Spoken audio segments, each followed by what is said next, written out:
Level 1, the low guard. Outside her door, you are not assigned to protect a throne, you are assigned to protect a door. Before sunrise, you stand in the eastern wing of the palace, where the stone floor is cold beneath your boots and the red lanterns burn low against the morning fog. The air smells of rainwater, incense ash, old wood, and fresh silk. Somewhere beyond the carved screens, maids are already awake, carrying folded wedding robes through the quiet corridor like they are carrying a sentence. You are a low guard. No noble blood, no famous family, no voice inside these walls. Your orders are simple. Stand outside the princess's chamber. Let no one enter without permission. Let no one leave without command, and never ask why the king's daughter needs so many soldiers outside her room 3 days before her wedding. At TYT. First, you think this is honor? Then you notice the locks. One on the outer door, one on the inner screen. 2 guards at the garden exit. A senior court lady seated at the end of the corridor, watching every servant who comes and goes. This is not protection. Protection faces outward. This faces in. Behind the silk curtain, you hear a woman's voice, calm and low. The princess. You cannot see her clearly, only the shadow of her hairpin moving against the lantern light.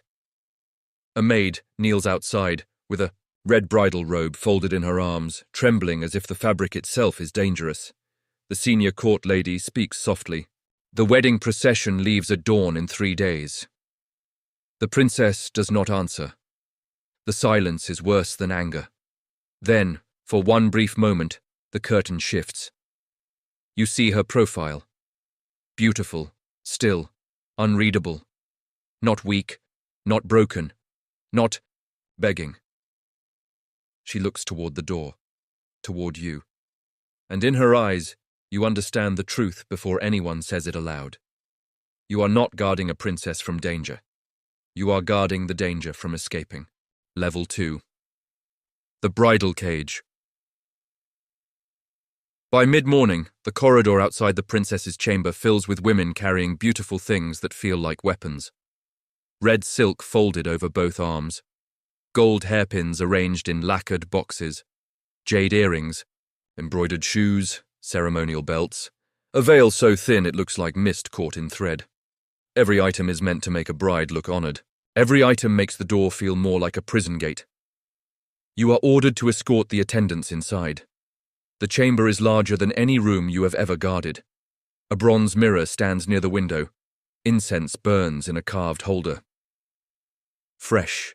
Flowers sit in porcelain bowls, pale and cold, their sweetness too heavy in the still air. The princess sits before the mirror in a simple inner robe, her long hair unpinned, her face calm enough to make every other person in the room nervous. No one speaks to her like a daughter. They speak to her like a treaty. A senior court lady opens the first box and lifts the red bridal robe as if revealing a sacred relic. His Majesty has approved the final fitting, she says. The foreign envoy has already received confirmation. The marriage will secure peace at the western border. The princess looks at the robe, not with fear, but with a quiet disgust, so controlled it almost disappears. Peace, she says, is a beautiful word when someone else pays for it. The room freezes. You lower your eyes, but you cannot stop, listening. The court lady's voice sharpens. Your Highness, this marriage protects the kingdom. No, the princess says. It protects the men who failed to protect it. For the first time, she turns toward you. Not fully. Just enough to make you feel seen, measured, and included in something dangerous. Her gaze drops to your sword, then returns to your face. Tell me, guard, she says softly.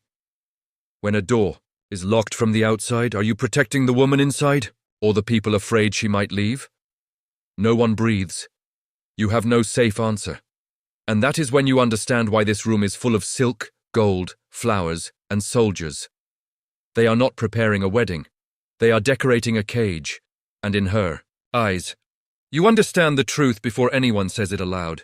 You are not guarding a princess from danger. You are guarding the danger from escaping. Level 3.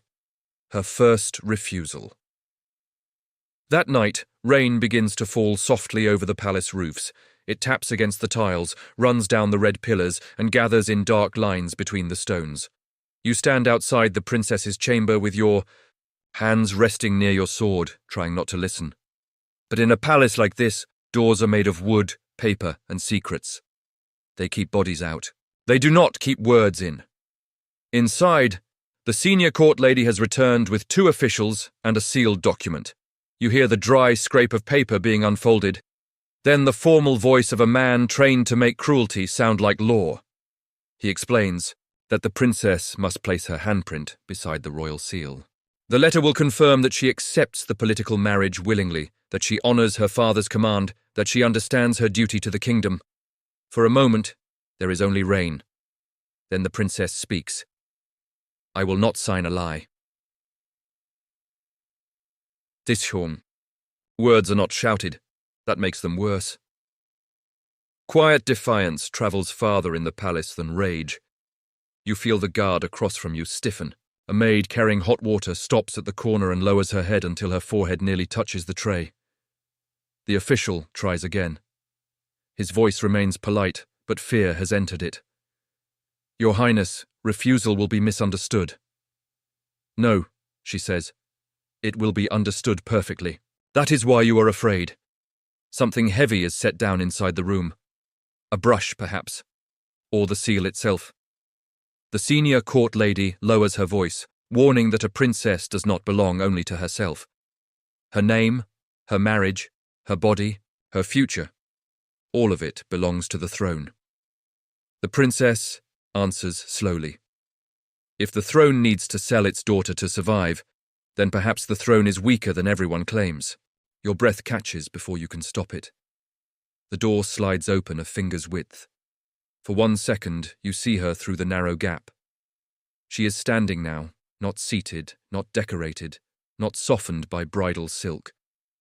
Her eyes find yours in the corridor, and you know she knows you heard everything. She does not ask for help. She simply says, "Close the door, guard." So you do. And with that small act, you protect her first refusal. And that is when you understand why this room is full of silk, gold, flowers, and soldiers. They are not preparing a wedding. They are decorating a cage. And in her eyes, you understand the truth before anyone says it aloud. You are not guarding a princess from danger. You are guarding the danger from escaping. Level 4, hidden in the robe.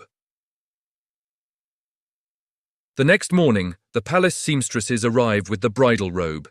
They carry it as if it is holy, red silk layered over gold thread, wide sleeves embroidered with phoenix feathers, a ceremonial veil folded inside, a lacquered box. The senior court lady orders you to stand near the door while the women prepare the room. Your task is simple again. Watch. Stay silent. Do not interfere. But silence has already become dangerous. Inside the sewing chamber, the princess stands on a low wooden platform while attendants adjust the robe around her shoulders. The fabric is beautiful enough to make the room glow. It should make her look honored, chosen, treasured. Instead, it makes her look surrounded. Every knot tied at her waist feels like another law closing around her. You notice it by accident. When one seamstress lifts the left sleeve, a thin line of darker thread appears beneath the inner fold. Not decoration, not embroidery, a hidden seam. The princess's eyes move toward you for less than a second, then away. Too quickly for anyone else to catch.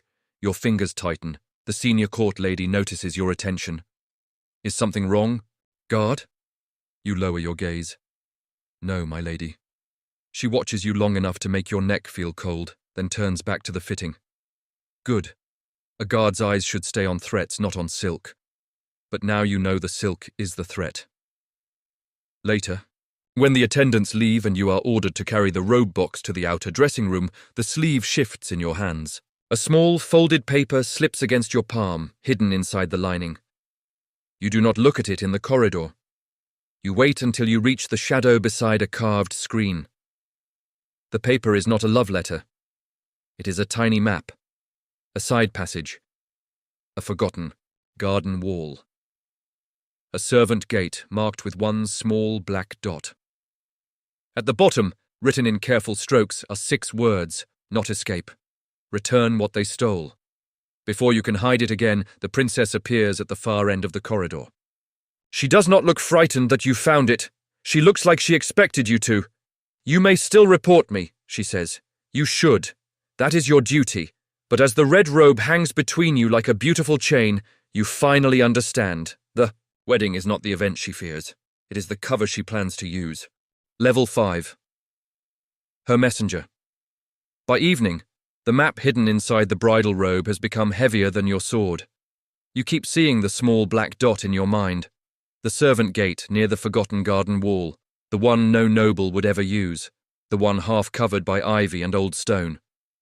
The princess does not ask whether you will help her. That would make the choice too simple. Instead, she gives you an order that sounds ordinary enough to survive the corridor. Take the empty incense box to the west garden, she says. Give it to the old maid by the dry well. The box is light when she places it in your hands, but your pulse changes the moment your fingers close around it. A guard can carry things without suspicion. A guard can walk past servants, kitchen boys, junior officials, and tired soldiers without anyone asking too many questions. You were trained to stand still. Now she is teaching you how to move. The west garden is quiet after sunset. The lotus pond is black under the dim lanterns. Rainwater drips from bamboo leaves. Near the dry well, an old maid kneels with a basket of folded cloth, her grey hair pinned with a plain wooden comb. She looks harmless in the way palace survivors often look harmless. You place the incense box beside her. She does not look at you. Did she cry? No. Good, the old maid says. Crying wastes water. Then she opens the box. Inside, beneath the ash lining, is the folded map and a tiny strip of red thread from the bridal sleeve. The old maid studies both, then slips them into her robe. As if she has done this for years. Only then do you understand. The princess has not just begun planning. She has been planning long before you were placed outside her door. The old maid stands slowly. Tell Her Highness the garden gate still opens, but only once. When you return, the princess is waiting behind the half-closed screen. The room smells of cold tea and fresh silk. She studies your face before asking, Did you deliver it? Yes. And now you know enough to die for me. The words are calm, almost gentle. You should be afraid. But the strange thing is, you are more afraid of going back to being only a guard. Level 6. The marriage trap. The princess tells you the truth after midnight, when the palace has gone quiet enough for lies to sound louder. You stand on the narrow balcony behind her chamber, where rain slides from the roof tiles and the last red lantern near the garden wall flickers in the wind. Below you, the courtyard is empty, but every shadow feels occupied. The palace never truly sleeps. It only lowers its voice. She stands beside you without her bridal ornaments. No gold pins, no veil, no ceremonial silk, just a pale inner robe and a dark cloak pulled around her shoulders. For the first time, she looks less like a royal daughter and more like a person who has spent too many years learning how not to break in public. You think they are sending me away to make peace? She says. You do not answer. That is what everyone says. The king, the ministers, the senior court lady. Even the servants repeat it like a prayer. The marriage will protect the border, calm the enemy court, save the kingdom from war. The princess looks down at the wet stones. Peace is not the reason. Then she tells you what the wedding will really do. Once she crosses the western border, her name will be removed from the military council. Her estates will be transferred to a cousin loyal to the Queen's faction. The soldiers who still honor her mother's bloodline will be reassigned. Her letters will be read before they leave her new palace. Her children, if she has any, will belong to another court before they belong to her. They are not marrying me, she says. They are cutting me into pieces and calling each piece diplomacy. You feel your throat tighten. Until now, part of you still hoped there was some hidden mercy behind the arrangement. A hard decision, a cruel duty, a sacrifice made for the Yi. Kingdom. But now the truth is colder. This is not sacrifice. This is removal. She turns to you. If I obey, I live beautifully. Silks, servants, a title in another court, songs about my obedience. Her mouth curves, but it is not a smile. And every door around me locked with kindness. The rain grows heavier. You realize then that the wedding procession will not carry her toward a husband. It will carry her toward a prison with better curtains, and once you understand that, guarding her door is no longer duty, it is betrayal. And now you know enough to die for me. The words are calm, almost gentle. You should be afraid. But the strange thing is, you are more afraid of going back to being only a guard. Level 7. The wedding procession. The morning of the procession arrives under a sky the color of wet ash. The palace wakes before dawn, but no one speaks above a whisper. Servants sweep the stone paths. Soldiers line the courtyard. Red silk hangs from the gates, heavy with rain, moving slowly in the wind like banners soaked in blood. You stand beside the bridal carriage in your guard uniform, one hand near your sword, the other hidden inside your sleeve. There, folded against your palm, is the second message from the old maid. The garden gate still opens, but only once. The princess appears at the top of the stairs. For a moment, even the palace seems to stop breathing. She wears the red wedding robe, the gold pins, the thin veil, the beautiful prison they spent days building around her body. But now that you know the truth, you see everything differently. The wide sleeves hide movement.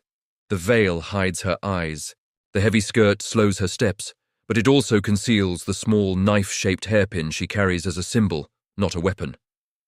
The senior court lady walks beside her, smiling for the watching officials. Your Highness, she says softly. Today, you bring honor to the kingdom. The princess answers just as softly. No, today I learn who still believes that. Then her eyes find yours. No plea, no fear. Only the smallest shift of her fingers beneath the sleeve. The signal. The procession begins. Drums beat low. Horses step forward. The carriage rolls through the first courtyard, then the second. Nobles watch from covered walkways. Ministers bow with faces too calm. At the main gate, the road turns west toward the marriage convoy waiting beyond the city. But before that road, there is a narrow side passage beside the old garden wall. You move first, not quickly. That would expose everything. You raise your hand to adjust the guard line, pretending to correct the spacing near the carriage. 2. Soldiers step where you want them. A servant drops a box of ceremonial incense exactly where the old maid said she would. For 3 breaths, the procession slows. 3 breaths are enough. The princess steps down from the carriage into the shadow of the red curtain. By the time the drums resume, the bride inside the carriage is only a shape beneath silk, and the real princess is walking behind you toward the Forgotten Gate. Level 8. The Order. You almost reach the Forgotten Gate before the palace remembers how to breathe. A shout rises behind you, sharp enough to cut through the rain. Then another. Boots strike the wet stone. Somewhere in the procession, someone has lifted the wrong veil and found only a trembling maid beneath bridal silk. The drums stop first, then the horses. Then the entire courtyard seems to turn its eyes toward the narrow passage where you and the princess stand beneath dripping ivy. She is still in the wedding robe, but the veil is gone now. Rain darkens the red silk around her shoulders. Her gold hairpins tremble slightly, not from fear, but from speed. For one breath, she looks almost free. Then the senior court lady appears at the end of the passage with 6 guards behind her. Caesar, she says. The order is not shouted. It is worse than that. It is calm, practiced, legal. You step in front of the princess before you can think. Your hand moves to your sword, but you do not draw it. Drawing steel would turn escape into treason before she even reaches the gate. The guards hesitate because they know you. You are one of them. Low-ranked, replaceable, but still wearing the palace uniform. The senior court lady's eyes narrow. Move aside. Behind you, The princess says nothing. That silence is heavier than any plea. If she begged, you could pretend emotion confused you. If she ordered, you could pretend obedience guided you. But she only waits. She lets you decide what kind of man stands between a locked door and an open one. The senior court lady steps closer. Your duty is to protect Her Highness. You look at the lock on the garden gate, then at the soldiers behind her, then at the wedding carriage waiting to carry the princess west. No, you say. My duty is to protect her. For the first time, the words belong to you. The old maid appears beside the dry well and throws a ring of keys into the mud at your feet. You catch them before the nearest guard can move. The princess reaches the gate. The lock opens with a sound, so small it feels impossible that a life can change through something so quiet. Then you push the gate open, and the princess runs. Level 9. Exile over obedience. Outside the palace wall, the world feels too wide. For the first time since you were assigned to her door, there is no carved ceiling above you, no red corridor holding your steps in place, no senior court lady watching from the end of the hall. There is only wet earth, pale morning fog, and the narrow mountain road beyond the old garden gate. Behind you, the palace bells begin to ring. Not wedding bells, alarm bells. The princess stops beside the abandoned bridal carriage waiting near the outer grove. One horse remains tied there, exactly where the old maid promised it would be. The red silk curtains flap in the rain like a wounded banner. For a moment, the princess looks back toward the palace roofs rising behind the wall. Her face is calm, but her hand slowly reaches up and removes the gold hairpins one by one. They fall into the mud without a sound. Then she removes the veil and lets it drop beside them. You expect her to hurry, to panic, to give the next order. Instead, she stands there in the ruined wedding robe, breathing like someone who has reached air after years underwater. They will call me ungrateful, she says. You look toward the gate. Shouts are getting closer. They will call you worse. She almost smiles. Good. That means they must admit I chose. The words settle between you. Until now, the palace has named everything for her. Duty, honor, peace, obedience. Now, for the first time, she names herself through refusal. You help her onto the horse. Your own hands are shaking, not from cold, but from knowing there is no road back. If you return, you will be punished as a traitor. If you stay with her, you become something the palace cannot forgive. Proof that a princess can be protected outside its permission. Before you mount behind her, she looks down at you. You do not have to follow. But the palace bells are ringing. The wedding carriage is empty. The gold hairpins are in the mud. And behind the old wall, the beautiful cage is finally missing its bird. You take the reins. No, you say. But someone should witness where you go. Then the horse turns toward the mountain road, and the princess chooses exile over obedience.